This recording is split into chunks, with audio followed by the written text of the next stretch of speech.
do you feel a different responsibility? Do you feel a different? Is there something else that either in the early shows or for a show like this kind of comes in the room with you?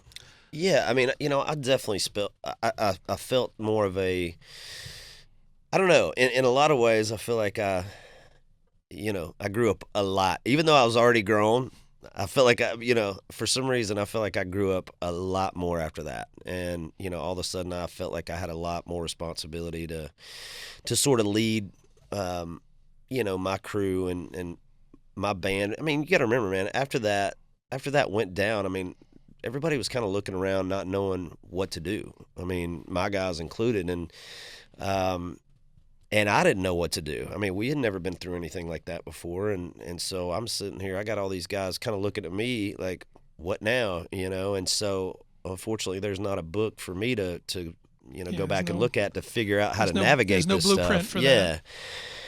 And so honestly, man, I went back to my house and got a chance to just kind of hang out for a couple days and spend a lot of time thinking and Lorne Michaels called us a couple days after we got home from Saturday Night Live and wanted us to come in and play the show, and so my immediate reaction was, man, I don't know. This is like too soon, and because it was for that it next was, week. Yeah, I mean, it was the Vegas happened, I think, on Sunday, and this would have been the Saturday, following right. Saturday, so less than a week later. And I was just like, man, I don't know. Like, we were all still pretty shooken up, and so I told my manager, I said, man, give me like an hour, let me think about it. So I got my truck and drove around and called him back about an hour later, and I said, all right, here's my deal. I'll do it, but I want to.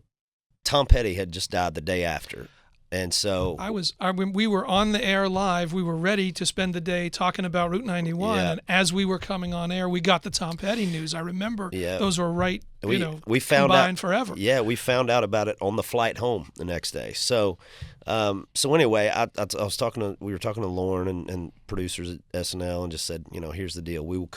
I'll come and play it, but I want to play the song I want to play, and I want to say what I want to say, because they want to do a cold opening on SNL, and I didn't want those guys writing stuff for me or it getting too politically involved one way or the other. I just wanted to say what I wanted to say, and it come from me. So they agreed, and I called all my guys and I said, all right, here's the deal. We're flying to New York on Friday.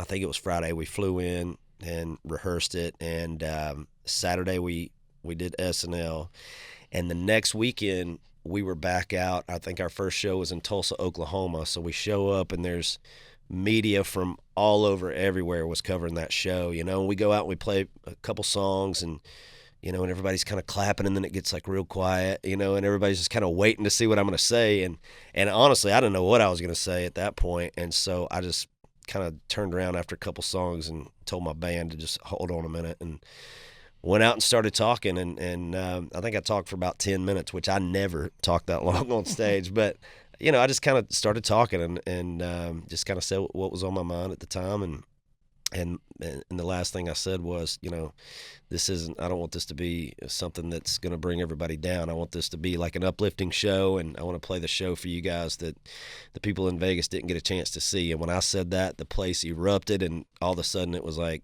it was on, and that was probably one of the best shows we had all year.